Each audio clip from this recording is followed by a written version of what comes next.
Howdy, folks, and welcome to another episode of Hook Work. You know the deal. The goal of Hook Work is simple. It's to help you guys catch more and bigger fish through proper hook selection.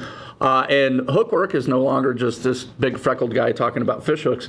We bring in a friend every episode that fishes even more than I do.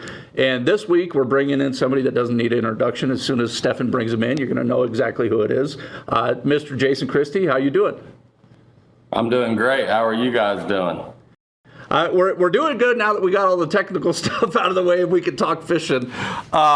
So to get this one started right away, the funnest thing to me in bass fishing is catching them on a frog. It doesn't get better. The most frustrating thing is missing on a frog. What do you do to get the highest bite to hookup ratio possible?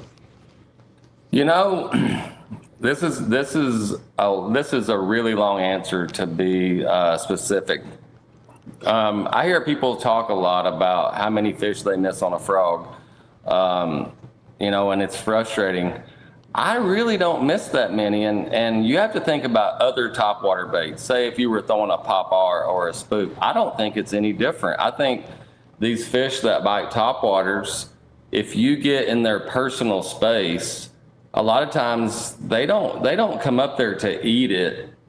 They don't come up there to eat it. They come up there kind of just to react to, a lot of bites I think are closed mouth. So I think frog fishing I think that's just topwater fishing in general. But I really don't miss a lot. But what I do, say I make a cast to a mat or under a bush, and if I get a bite, and especially if it's one of those great explosion bites, that pretty much tells me that's not what I want to see. That pretty much tells me that fish just did not want that bait around him, and the chances of getting him to bite again aren't good. Now, if I throw it in there and he comes up and he kind of slurps, and I think he's trying to eat the bait and I miss him, I don't like to keep working the bait. All right, and just listen to me on this. If he tries to eat it and he misses it, I don't keep working the bait all the way to the boat, because what happens is, if you keep working it, you bring that fish away, and 99 times out of 100, whenever you bring him away, if he doesn't eat it, he's going to swim away from wherever he was. So when I get a bite, I swing, all right? Mm-hmm. And one of two things is going to happen. One, if I'm on a hooking, or two, my frog is coming back to the boat and he's not following it out there. So I evaluate the bite. If I think he was trying to eat it, I go right back in there with the frog. If I think it was just a reaction, he's told me where he's at, I'll pick up a yum dinger or something, some other, presentation that I feel like that he'll bite. But frog fishing is something that gets me excited. Like, we could talk days just on frog fishing. And over the years, it's, we all know fishing's changing a little bit now, but over the years, like if I was catching them on a frog, oh man, the alarm did not need to go up or did not need to go off in the morning. Like, I jumped out of bed. So it's kind of funny how the story behind the frog hook and how I got to using it. Yeah. And I hear people, and I know there's a lot of people that, like, whenever I set the hook, I set the hook. All right, there's no holding back. It's like, give it all you can get. But there's some people that, let's just be honest, they don't do that. You may have a kid throwing a frog or something like that, but there was a year that my elbow was killing me. I ended up, what had happened, I didn't know until surgery, I had like an 80% torn bicep. And every time I would set the hook, I would literally go to my knees. And the pad crashers, they come with good hooks anyway. I need something that is really, really sharp, that I can almost just lean into them. And that's where, I started switching my hooks out, and ever since then, I will not throw a frog unless it has the Trokar Frog Hook in it. It takes very little pressure. I like the big barb in it. I feel like if you ever get it past the barb, then they're coming in the boat. Unbelievable. So there's so many things to unpack, and very selfishly, I'm just learning. You know what I mean? Like the bass psychology in the beginning of this is, in my head, you know, most of us don't fish as much as you fish. You know what I mean? Like you've had so much time on the water at extremely high level. When they go nuts over a frog and they're like attacking it, I'm thinking, oh, this is Discovery Channel, that it's a great white shark. My frog is the seal, and it wants it so bad. I'd never even considered that it's just trying to get it out of the way, follow it up with a wacky rig or something like that.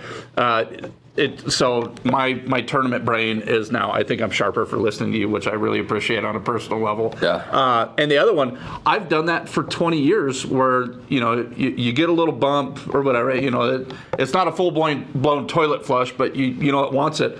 I'm trying to get that thing to bite all the way back to the boat, and then disconnected, I fire it right back out to where it was waiting for a bite. Like after hearing you say that, I'm like, dude, what have I been doing for all this time? So that's phenomenal. And then on the hook side, the Trokar Frog Hook, super sharp. And one of the things that I would tell people, and this might go against, I don't know what you would call this, but a lot of these frogs come with good hooks out of the package, right? So if you don't swing hard, you know, switch to the Trokar Frog Hook right away. If you do swing hard and you penetrate, you know, wear it out a little bit before you change it. Get your money's worth before you change it, unless you're fishing a derby, and then change it right away. It's one of those things. But I appreciate the information so much. Is there one more tip you can give folks to help them capitalize on more bites, which you've already given a lot? I mean, I've already learned a lot. One of the things I would say, if, you know, a lot of people have watched me over the years work a frog, and you know, I hear a lot of talk about walking it, you know, and I see guys do that and they catch them, don't get me wrong. I do not do that a lot. Like whenever I'm working a frog, I bring it. And a tip that I can say, if you're getting a lot of bites and they're not eating the bait, speed it up. It seems like whenever I slow it down a lot, then I get, you know, I don't feel like they get the bait. I think they get too good of a look at it. What I like to do is, you know, there's a bush or something, I bring it. I mean, chop, chop, chop, chop, chop to the bush.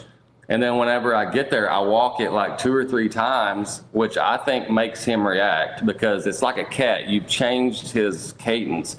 I walk it 2 or 3 times, and then I bring it again. And what's funny is they hardly ever bite it whenever I'm walking it. They bite it when I start bringing it again. And if you just have to imagine a bass and a cat are so similar in how they act. You have that cat laying in the living room, and say you pull a string with a ball on it. If you just pull it across the living room, that cat's, a lot of times he's not going to move. And I don't have a cat. I'm not a cat person. You pull that ball across the string, he's not going to move. Now, if you pull it and stop it and pull it and stop it and take off, he can't handle it. Yeah. He has to go after it. And a bass, you know, so many people think, what are the bass eating? 90% of fish catches come off reaction, and not that they're hungry. They have bait all around them. If they want to eat, they can go eat. It's reacting. You're going after that cat reflex. Why is Van Dam the greatest ever? Because he was a reaction fisherman. Even whenever they weren't biting, he could make them bite. So that's my little hint. If you're getting blow-ups and they're not getting it, try speeding it up, working it faster. So speed it up. Jason Christie is not a cat person, but speed it up to get bites. And when you're talking about speeding it up, the only way I know how to reference this is when you're going like this, but you're not walking it. You're popping little willies with the frog, right? Perfect. Yep. So good. You want his nose to slap the water, just da da da da da da. Yeah, to me that looks more I don't want to say natural like a frog, but there's something about it that's more natural. So that makes it's just great. You know what I mean? I'm doing the same thing I did with Zona, where my mind's blown, and I feel like I've got a talk with a bass psychologist, and it's helping me, which in turn I know it's going to help you guys catch more and bigger fish. Jason, we appreciate it so much. I hope you guys learned a lot about frog fishing. To get more in-depth stuff, most of you are probably already following Jason Christie on Instagram and Facebook. Follow him on YouTube. There's so much juice there on YouTube, and there's a lot of Trokar stuff there too. So Jason, thank you so much. You're welcome. Anytime.